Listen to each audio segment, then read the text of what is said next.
I got 1, 2. Clap. 1, 2. Again. Hello and welcome to another episode of Streaming Without a Paddle. I'm Andrew. And I'm Ted. This week, Ted and I, well, we're back. We're back. We had a little, I got sidelined. I had an emergency appendectomy, as if you watch the shorts, you know.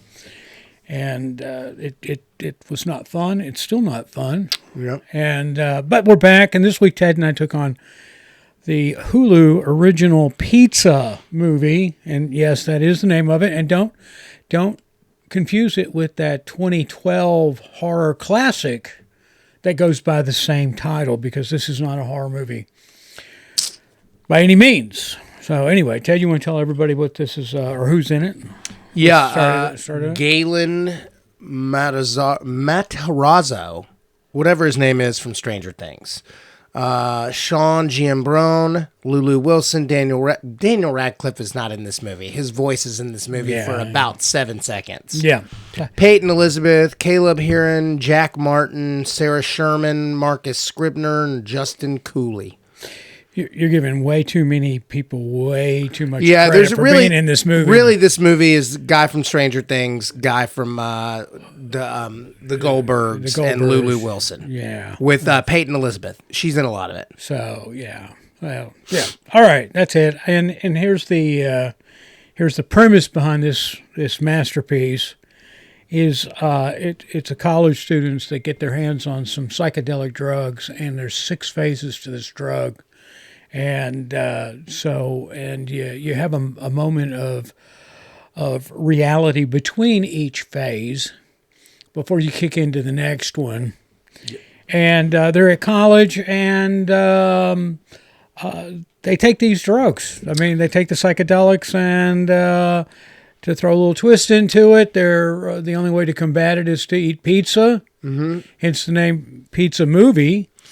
And I guess the other twist as we go through the 6 phases of psychedelic is the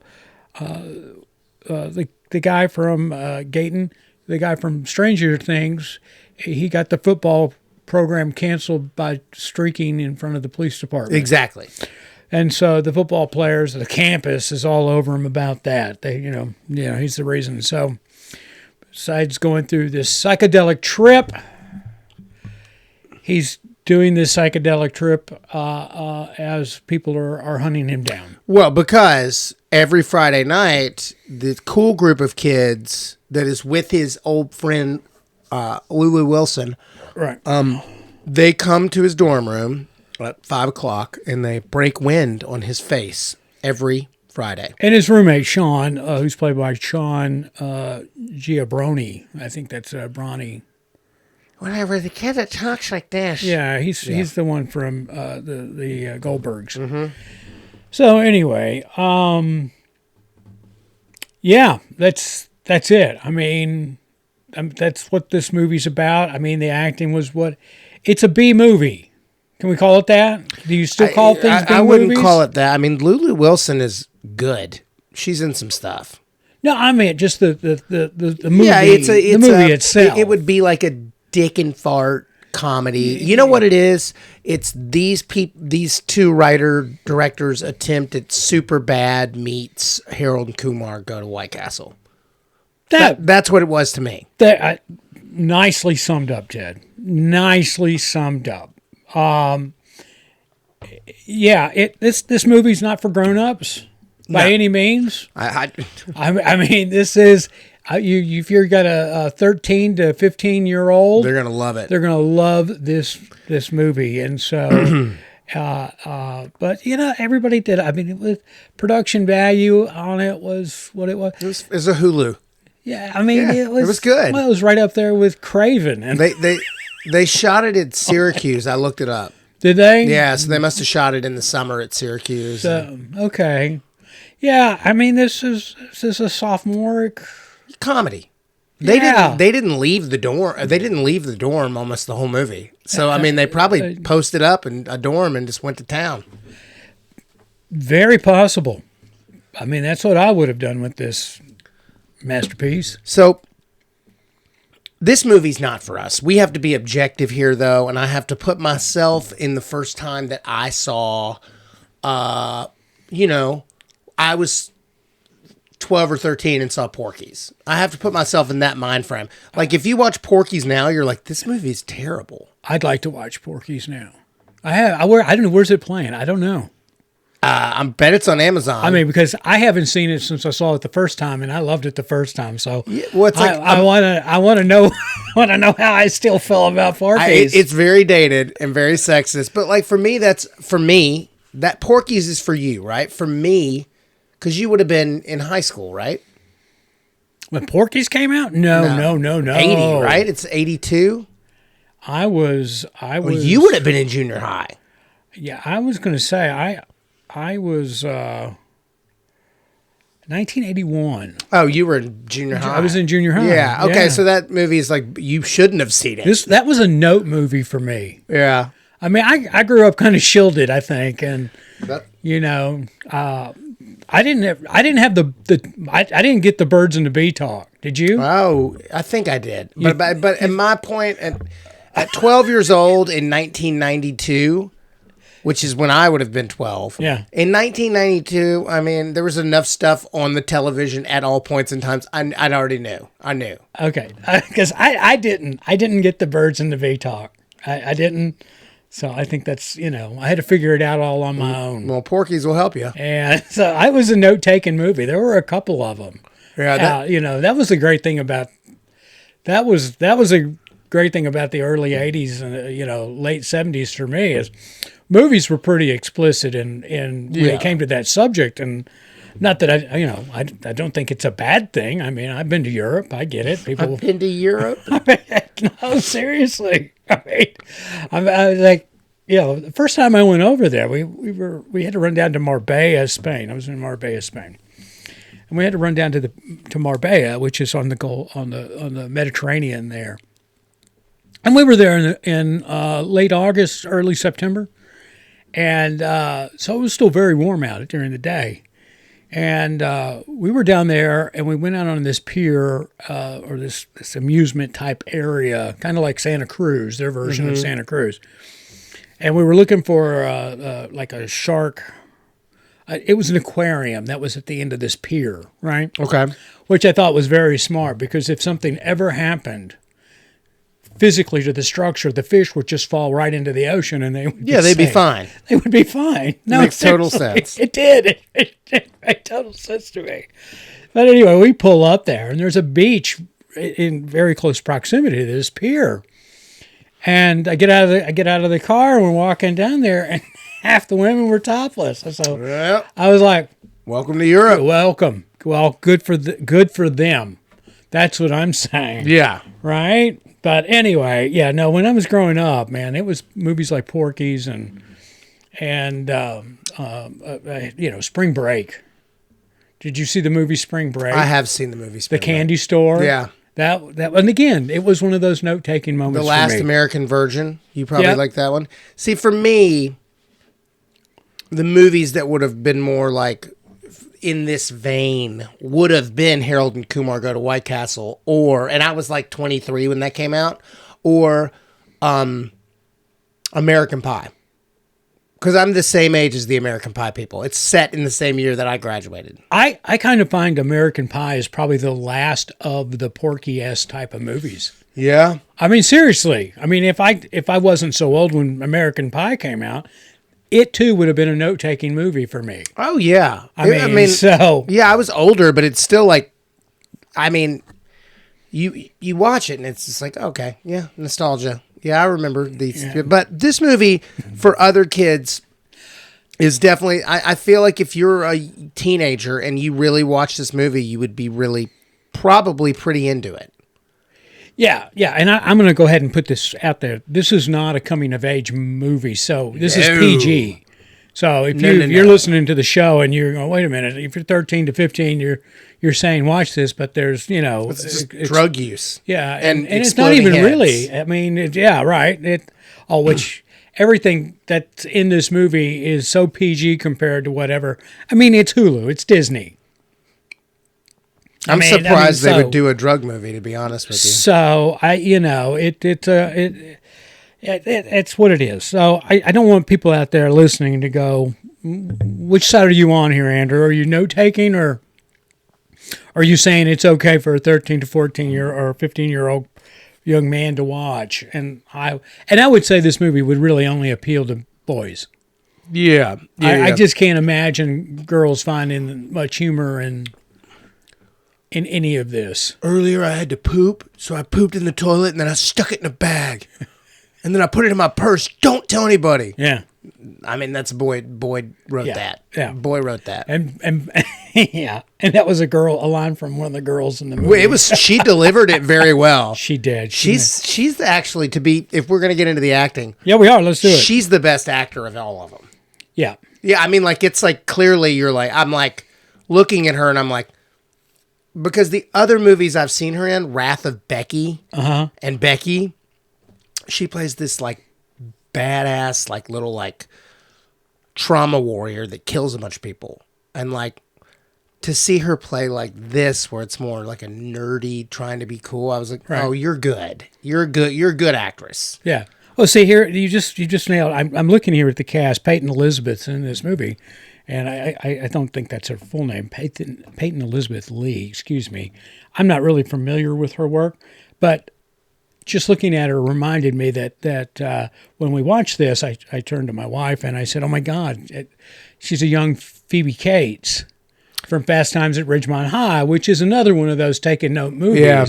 Right. She was really funny too, I thought, because she like, what kind of band are you in? Yeah. Like, that was funny when she was like, I play him.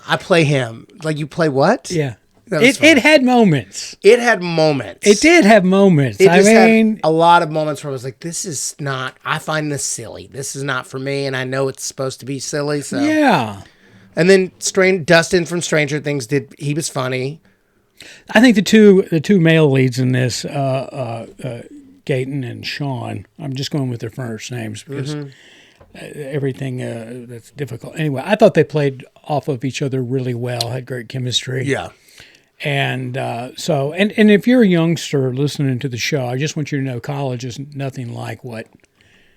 If it is, you're going to a weird college. Yeah, because this is again a very sophomoric, high school sophomoric college that they went to. Because I just the colleges I went to were way more mature than what this college came off as. So yeah, before that, we're talking to who wrote this? Who wrote this? Two dudes that Brit something. All right. I didn't. They used to be a sketch group back in the 2008 10ish. They were a big sketch group in New York. They're Nick Kocher and Brian McElhaney. Okay. What else do they have on there? They wrote for Saturday Night Live for a year. They've got another new movie coming. A lot of sketches. They wrote an MTV Movie Awards, stuff like that. Okay. They wrote for Saturday Night Live in 2016. They have another movie coming out called Over Your Dead Body. And that is a dysfunctional married couple retreats to a secluded cabin to repair their relationship, but each secretly plots to murder the other. Cool. Just to put this movie into context of what kind of movie it is, Ted and I earlier, I believe it was last year, we reviewed The Buried Treasure of Fuzzy Somebody. Oh, Foggy Bottom? Foggy Bottom, yeah. Loved it. Loved it. Right, and those are two SNL alum writers there. But I was just going to say, this movie and that movie are in the same category of type of movie. It's just that this movie nowhere near as good as that movie. Not even it's hard to mention them in the same sentence. Well, it's in the same category. It is, but those other guys are funnier. The actor. The actors are really funny. The characters in the other movie. Right. Not that the acting's bad in this movie. They're better writers. Yes. I that's where I'm going. That's where I'm saying. But I want people to put this in context of something maybe they've already seen. Because I've rattled off a handful of these note-taking movies that I'm referring to, and it's not in that league, but it's an attempt of something similar. It is very... I'm trying to be really positive. It's to me, for me, it's the script.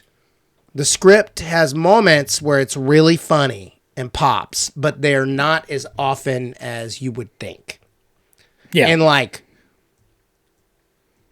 really, really gets into the like taking a poop and put it in a bag and put it in your, I mean, that's a joke. I just think that the Foggy Bottom stuff was so much more kind of layered and so much more like deep cut references that I was like, God, that's so funny. And you are calling things back that are so funny. And I get it. You got to make a swipe. This movie's a swipe. I think you're absolutely right when you say that, but I think the thing that made Foggy Bottom so much better than this was that the comedic timing in that movie was so... It was better. It was well spaced. It was well paced. This was just jabs. Yeah, I'll tell you this. I'm going to give you two examples I'm going to give you a scene that made me laugh very hard in this movie. Okay. When Goldberg swapped bodies with his pet butterfly. Right. For that 2-minute scene where he was fighting and saying, I need the serum. I thought that was funny. Right. I laughed really hard at that. Yeah. And then Daniel Radcliffe, it was funny. That was funny. That was the best scene. And then what took me completely out of it made me go, okay, is at the end when the dorm monitor, when they snap, it's a movie? And the two guys that wrote it like, oh, what? And then you have them do... I was like, oh, that just shouldn't have been in there. No, it shouldn't have. Like, it almost, pretty much, it made me go, well, I was going to give you a really good score for making a swipe and swinging, but that right there, that one part right there is like, not... I don't want you to reference it. I don't like when people are watching a movie and they go, hello. It's not my thing. I don't like it. Yeah, no. I acknowledging the audience is rarely ever plausible comedy in a movie, and this one attempted it at the end. Also, the exploding head scene it was really funny when he was trying to talk to her, but I was like, at the beginning, I was like, it took us 4 minutes to get down the hallway. Yeah. You know what I mean? Right. Like, it was funnier when he kept messing up with her. And and then he'd be like... Intentionally. Yeah, he'd be like, balls. Stuff like that. And it's like... Or when he goes, fiddly gips is a curse word? That was funny. Yeah. That scene was pretty funny. Yeah. No, I mean, I got it for what it was. Mm-hmm. I'm going to be a little bit more than it was a swing. Yeah. I thought it was okay, but I mean, let's get to our numbers. Ted, you want to go? You want me? 6.2. 6. Okay, all right. I'm a 6.4. Oh, look at us being right there. Yeah, I mean it is what it is. Now, if I was 14 years old and I watched this, 8. I'm coming in the 8 somewhere. If I'm 14-year-old Ted watching this, right. I'm like, oh my God, did you see her pull the turd out of her bag? Oh my God. But I'm not. I'm 46. Something 46-year-old Ted, and I'm like, this is not for me, but kids out there, no teenagers are listening to us, but if you have a teenager and they like stuff like this, you should tell them to watch it. Yeah, put this on for them. I mean, there's nothing they haven't already been exposed to, and it's so soft, what one would consider, like the exploding heads. Yeah. I mean, I've never seen exploding heads so Disneyfied than those exploding heads. I mean, but anyway, yeah, it entertained me. Yeah. I was not entertained. Right. But there were definitely moments that I was like, again, I just go back to when I was 14 years old and I realize, or I look at the movies that I was watching when I was 14, and I've rattled Up the Academy. There's another one of those taking notes. Robert Downey Sr.'s movie? Right. Yes. Yeah, right? Okay, listen to this. Anyway, I'm not going there. I'm trying to keep it toned down language-wise. I pulled up user review, and this is exactly what we said. 6 of 10. This movie feels like they took all the cliches they've seen in previous movies and added in a bunch of absurdity and hoped some of it would be funny. All right, give that individual credit. Spitmac. There you go, Spitmac. Nice. Oh, then he got mean, and I don't agree with him on this next part. I'm not going to read it because he got mean about some stuff, and it's like, no, that's not true, though. But this is one of those movies where you have to take it for what it is, and it is nothing more than, an hour and a half. By the way, this is on Hulu, like I said before, but it's an hour and 37. So an hour and a half because you leave the last 7 minutes for credits, and it moves. And there wasn't a slow time about it, and if I had a 14-year-old, I wouldn't hesitate to put them in front of the TV and let them watch this. Mm-hmm. As a matter of fact, I mean, I'll probably never watch it again. But you know what? I wasn't thinking to myself watching this movie, I got better things to do with my time. So if you're a young father, watch, and you got a 14-year-old, and you're looking for a moment to bond, which at that moment was Porky's for me and my father. Oh God, I can't imagine that.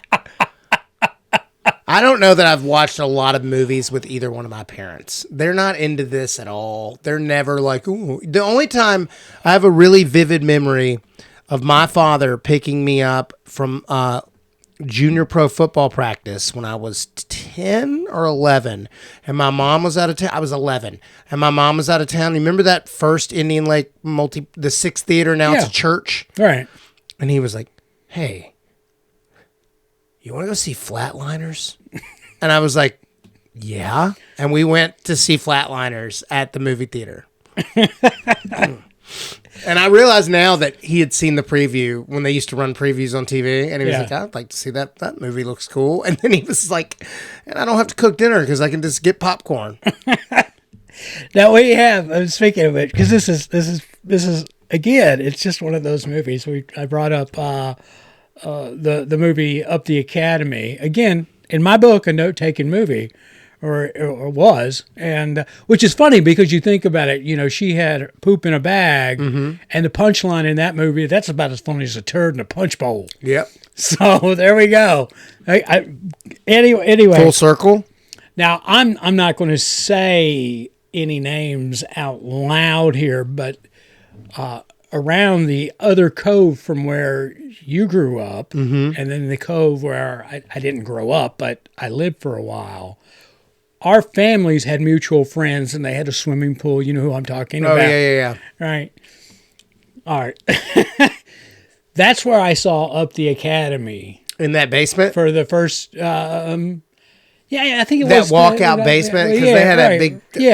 the wood panel TVs down there? Yeah. And the thing, though, was that they had children our age, my age, and my age and younger. And their father was... he was, he was like a Hugh Hefner type. I thought he was. Yeah. Because it was not uncommon for an adult magazine to be out at their home. So that's where I saw a lot of these movies because they had some, VHS or whatever, and their kids would go over and they go, "You want to watch a movie?" And then they would put on the first VCR up the Academy, and I'm 13 years old, and I'm trying to all right, I need to get a feather. I haven't seen Up the Academy in a long time, but Just so everyone knows, it was directed by Robert Downey Jr.'s father, who was an avant-garde filmmaker, except for that one movie. He needed a payday. I mean, Also, Ralph Macchio's first movie. Yeah, I was going to say, it was Ralph Macchio's first big movie. So... That's funny. Now that's not my rewind this week, and I should have made it that rewind. But when I watched this movie and I thought about what my rewind was going to be, I went something similar. And if you haven't seen it, it's Hot Tub Time Machine. It's 2010, same vein. Much better. It's not. That is one of my favorite comedies of all time. Okay. I played in a fantasy football league with Rob for like 4 years. I'm friends with his brother Nate, and I one time, like, we're all watching football and we're talking, and I was like, I got to tell you, man, that movie, you are off your ass in that movie. You're so funny. And he's like, thanks, man. And I mean, Violator. I love that movie. Yeah, Hot Tub Time Machine, again, 2010, the comedy, sci-fi, and it's Rob Corddry, John Cusack, Clark Duke, and Craig Robinson are the principals in that movie. And Ted says, and that's why obviously I enjoy that movie as well, because I'm offering it up as my rewind. But it's in the same vein for those who may have seen Hot Tub Time Machine and wanted, a little comparison. A little. Do you know who wrote that and directed it? No. The guys that did Cobra Kai and Harold and Kumar Go to White Castle. Okay. That's why it's so good. All right. Well, there you go. I'm throwing it out there. I'm gonna watch it. I'm gonna watch it tonight. It's on Peacock, by the way. Great. Peacock. So you can go tune in and watch Hot Tub Time Machine if you're looking for a lead in or really a follow up to a pizza movie. Mm-hmm. So anyway, that's my rewind. Great cast in it, and it's 1 hour 40 minutes long, probably 1:30 after or before the credits. So if you want to squeak out, which is funny because I'm looking here. While I think Hot Tub Time Machine is much better than Pizza Movie, Rotten Tomatoes and IMDb got the same scores on Pizza Movie as they do on Hot Tub Time Machine. Well, I think that's off. Okay, so that is I agree with you, but that is also because this is what we need to realize. Okay. Hot Tub Time Machine was made for you and me. It's about guys that are your age, like, Cusack is your age. Right. Rob is probably a little younger, but not much. But you get what I'm saying. They're supposed to be your age. They want to go back and relive the 80s.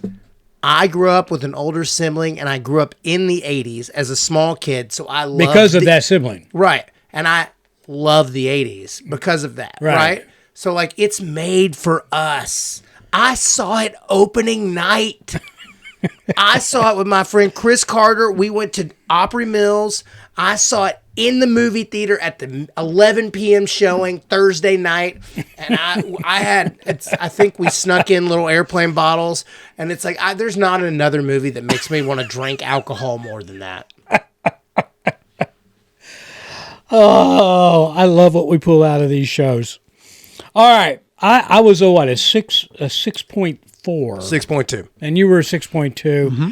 And I'm gonna give Hot Tub Time Machine, just because I can, an off the record. I'm gonna put it at about a 7.6. I'm gonna put it at a 9.7. Okay. Listen to me when I say it. Hot Tub Time Machine is 9.7. All right. Again, I probably won't purposefully tune in to Pizza Machine, but if it's on, I watch it twice.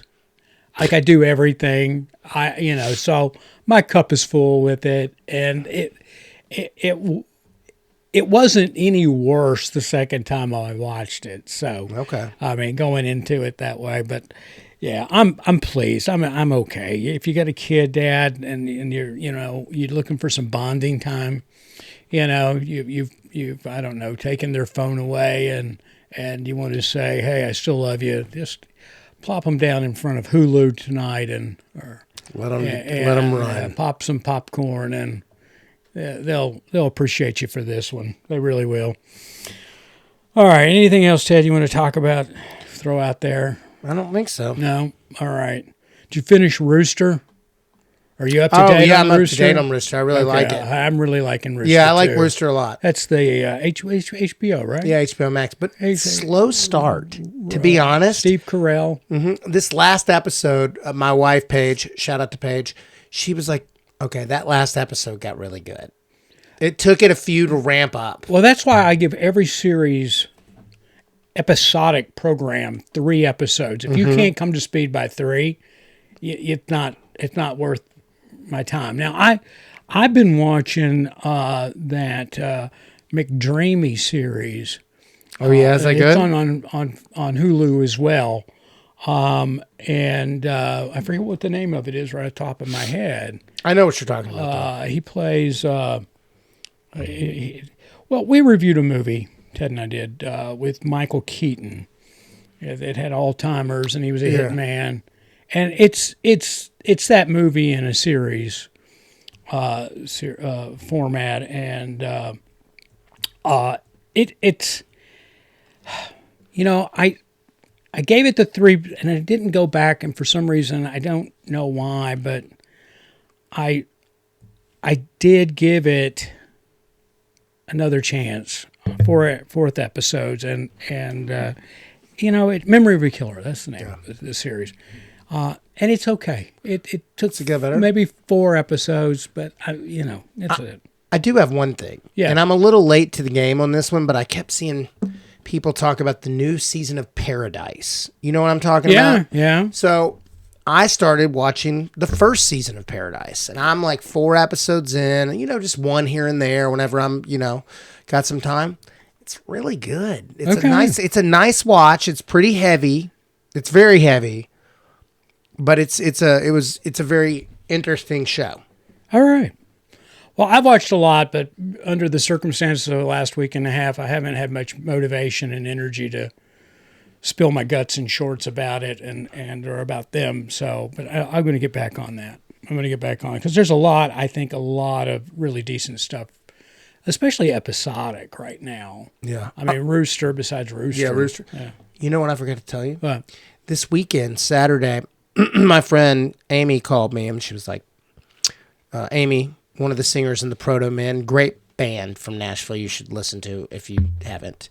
And she goes, hey, I got an extra ticket to the Full Moon Tattoo Festival and Horror Festival. Do you want it? And I was like, yeah. So I went on there, met some friends, walked around. It's one of those things where they have all the people like, Steven Dorff and, our buddy? Was our buddy there? Which one? Mr. Kirk Cameron? No. Our local horror writer, director, producer. Oh, I didn't see him. No. Okay. But it's, it's like famous horror people. Like it's Bill Moseley and blah, blah, blah. That, whoever. David Arquette was there. Oh, okay. Basically all the people, like David Arquette lives here. And Does he really? Yeah. What's his name that I just said before that from Blade? He Moseley. lives. Yeah. No, not Moseley. Yeah. Who did I just? Anyway, the first name I said I can't remember. He lives here too. They live here. Uh-huh. So there are a lot of people. But there's a movie, and there was a poster that I remember seeing at Captain Video, and I never saw the movie. I've seen it since, but it was a kid because I realized I was like 11 when it came out. Frankenhooker, and the poster just always reminded me because it was hung up there, right? And I got a signed Frankenhooker poster from Frankenhooker herself, Miss Patty Mullins. Look at this. And she signed it, "Want a date? Frankenhooker, Patty Mullins." Wow. And yeah. I'm going to give it to her. Patty looks great. She had the whole getup on. She had the purple wig and everything. She looks great. It was I never asked for autographs or anything in any of those, but I dropped I think $40 on that bad boy. There you and go. I got put it in a frame and I hung it in my basement. She didn't give you like an industry professional courtesy. I did not tell her. I mean, that's why I didn't tell her that. Okay, all right. I did not say, Patty, I don't know if you've seen such Oscar-nominated Well, that's on affair. Tubi. You can watch Frank and Hooker on Tubi. Oh, I know. It's there. I'm letting everybody know. It's 1990. Just did a quick Google on it, thanks to my fine folks in the booth. There was so Frank and Hooker's made by the guy that made this other cult movie called Basket Case that is probably a little more known than Frank and Hooker. Mm-hmm. Basket Case is a crazy movie, but Frank and Hooker's pretty fun. It's pretty campy and goofy and fun, but like, I was like, Patty, you look very much like, you still look like Frank and Hooker. And that was a number of years ago. You look like a hooker. Well, she had the whole getup on. I love it. Frank and Hooker. What was that rated, Ted? Oh, I would think R. Okay. I mean, is it a take note movie? There's some take note. There's boobies and things. Okay. Yeah. It's not for children. We're 3. Boobies. Boobies. Pee Wee Herman. Boobies. All right. On that. Boobies. I'm Andrew. And I'm Ted. Frank and Hooker.